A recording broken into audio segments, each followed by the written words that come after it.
I'm Kenneth, a relationship coach and a psychotherapist.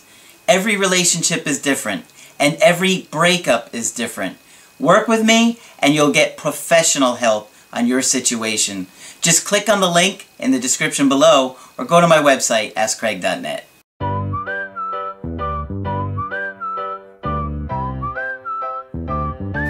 Hi there, I'm Coach Kenneth, and in this video, I'm going to be talking to you about insecurity shows.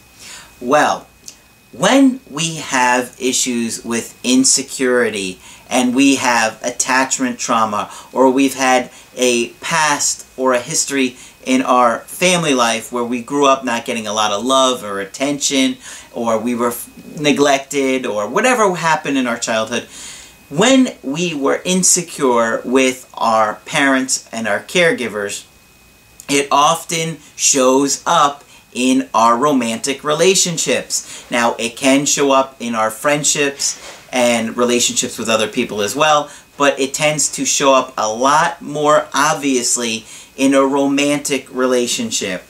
And really, it is something you cannot hide. You can work on it and you can slowly become more secure and confident with yourself, but it's really, really difficult to mask it. And the reason is because we do a lot of tiny little things if we are insecure. Things that you wouldn't even know are insecure, but they are insecure.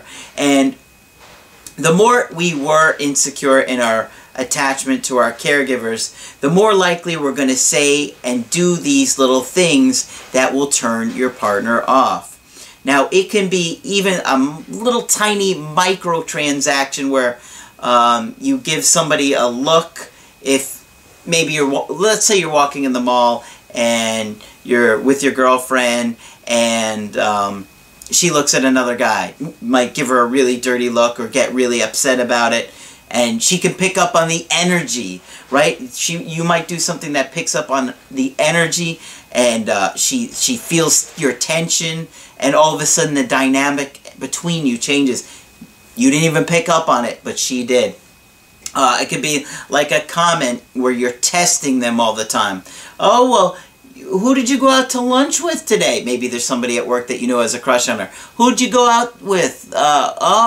And you start to ask things that you normally wouldn't care about or ask. So there are tons of these little things that we do, and it's very difficult to hide it, which is why I'm constantly teaching you guys about attachment styles and traumas, because being conscious and aware of it is a huge aspect and component of changing it for good. So today I got two emails that I want to share with you. The first one is from somebody that we did 2 Skypes with together. We just did one a couple days ago, and she sent me a little email about it, and then I got another email to follow up with that one. But she said, "Hi Craig, first let me just say thank you. You are an amazing guy.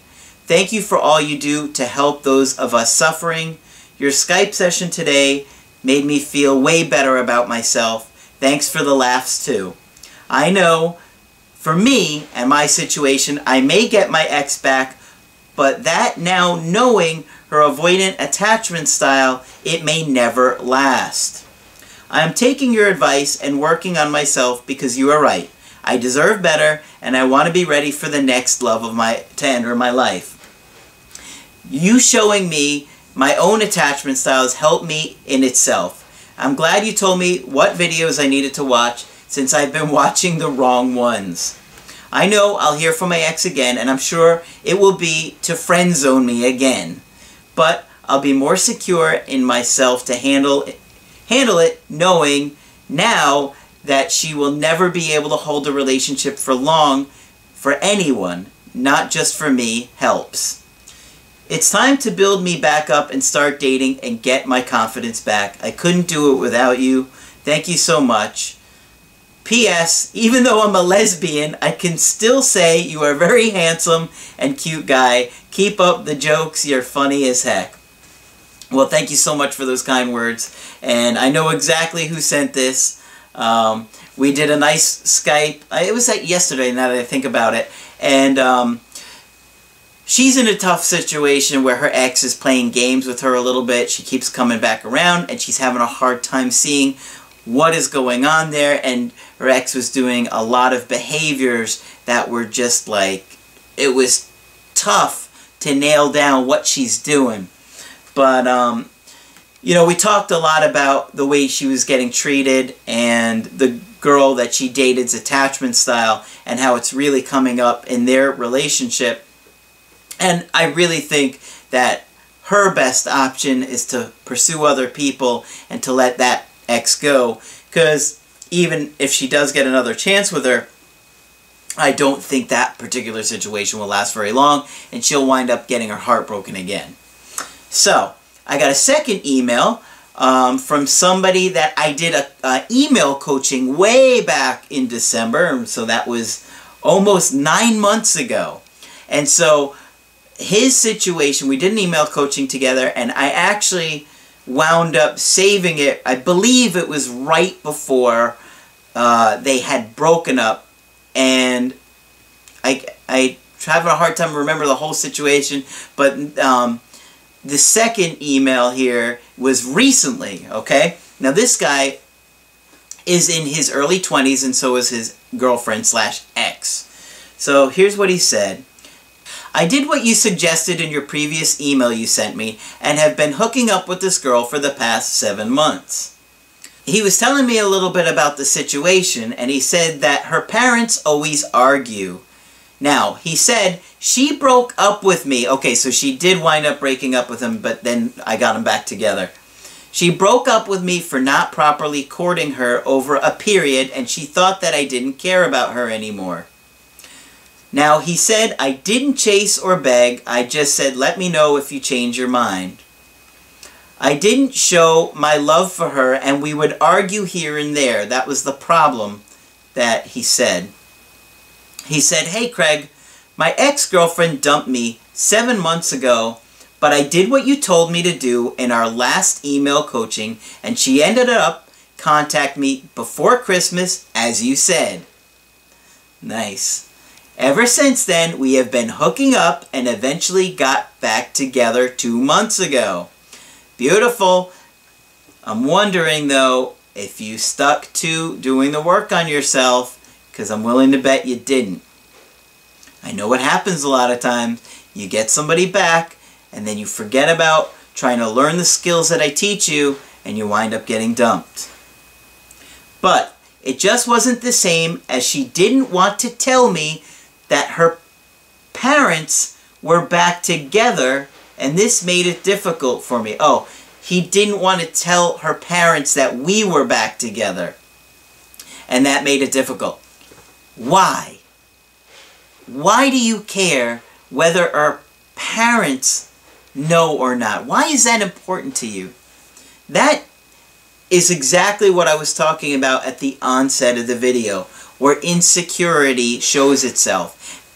I could care less if a girl wants to tell her parents about me or not, especially if we had gone through a breakup and we're just only together for a couple of months again. And so you're trying to force yourself on her because you're insecure that she doesn't care about you. I could tell right away. So I ended this time, and that was around 3 weeks ago. I want her back, but she acts like she doesn't want a bar of me. A bar of you? That's what he has here, people. I'm telling you. It's been 5 days of no contact, and this is the longest we haven't spoken for since I have met her. I don't know if you're English or not, but man, can you guys please proofread your emails to me? Because I look like I'm illiterate here, but I wish I could just turn the camera around so you could read. I should have you read it. You guys, I'll just put the camera up there, you read it, and then you tell me how I'm doing, and then I'll just give the answers. Because I swear, it says, just like I'm reading it here. Alright, let me try and continue. I know, only 5 days. I am fearful, that he put that as 2 words. I will never hear from her again unless I do something. Yes, that is very common. we feel like we have to do something. And then you go talk to your friends and your family, and they say, yeah, you have to do something, otherwise they're going to leave you for somebody else. I think I talked that about yesterday's video. Didn't I talk about that? I believe it was yesterday's. Just last week, I went to a nightclub with my friends, and she was at the same club, but as soon as she saw me, she went home. Okay, wow. So she saw you and ran. Interesting. I didn't even see her. My friends said they saw her. Like, what the hell? I'm going to share our text conversation so you can assess it for me. Okay. I'm not going to be able to read those text messages, but I did read them all before I did his email coaching, and he was being very dramatic with her, getting upset about how they weren't Facebook official. That was one of the big things. Why aren't you making me Facebook official? Why aren't you telling your family about me? So he was extremely insecure about little things. And that is why I'm trying to help you see that insecurity pops out even on those small little things. I mean, does it really matter if her parents know yet or your Facebook official? She had her reasons, and she said in the text messages, I do remember that you know what the reasons are. She didn't get into them, but if he knew, he should have been a little bit more understanding, but like, it doesn't really matter anyway. I mean, why would it matter? Unless you're really afraid they don't care about you. The last photo was from when she saw me at the nightclub. Thanks, Coach. I really appreciate your help. What should I do to get her back? I'm currently walking and never looking back, but what do you think I should do? Well, I think you should focus on more important things in a relationship to understand whether or not somebody cares about you or not. You're focused on whether she told her family yet or makes you Facebook official yet, when those things are really more to do with your insecurity. And what do I tell you guys? When we feel disconnected from somebody, when he feels disconnected from her, it causes him to feel anxiety. Now remember, the disconnection can either be real or imagined. And in this case, I think he's probably blowing things out of proportion, because based on what his email said and what the text messages said between them, it's not like he saw her with another girl, a guy, or he was concerned that she was with somebody else. It was really more about his own insecurity. And so you have to be really aware of that, because insecure behavior really turns people off. I can tell you it is really, really off-putting for our partners when we're insecure. And the more insecure you are, the more symptoms you're going to have, the more behavior that's going to come out, which is why I'm constantly trying to help you guys see these kind of things. Because let's face it, it doesn't really matter if you're Facebook official. If you're hanging out with this girl 5 or 6 days a week and you know where she's at all the time and she's happy to be around you, who cares what Instagram says? Well, unless they're giving you any real reasons, if they're doing something to give you a real reason why you're concerned, like, well, she's always texting somebody and right in front of me, and she's doing a lot of things that are making me feel uncomfortable, then you want to start to put those things together. But based on this situation, I really didn't see any of that. To me, I was seeing him being insecure, and it put her off. It turned her off. And I could tell he hasn't been doing the work. He hasn't been working on being more confident and secure and being her mountain. He's all emotional and upset during these text messages. I could tell you when I was reading them, I was frustrated. I'm like, oh man, what are you doing here? You're acting so needy and upset and clingy and just vomiting his feelings. Well, how did you think I was going to feel? That's what he said in one of them. How did you think I was supposed to feel when you wouldn't put me in a Facebook official for... Oh, come on, guys. That's not really important. I know how social media does play a big part of our lives these days. It's true. But every situation is different. And sometimes there might be a valid reason why that person hasn't made you Facebook official or whatever the status is. Some people just don't even care about it. I mean, that's just the truth of the matter. Some just are like, I don't care. That doesn't matter at all.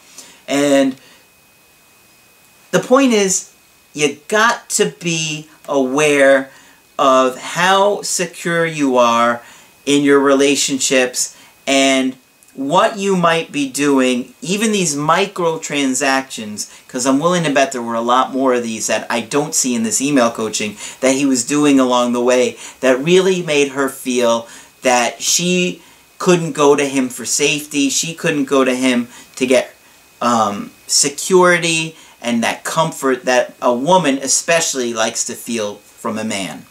So, if you like this video, throw a like on there, and if you need my help personally, just go to my website, askcraig.net, sign up for the coaching option that works best for you. I do email coaching, I do Skype coaching, and if you need to get with me right away, within 24 hours, then I do offer emergency after-hours coaching as well. But that's it for this video. I'm Coach Craig Kenneth, and I will talk with you soon.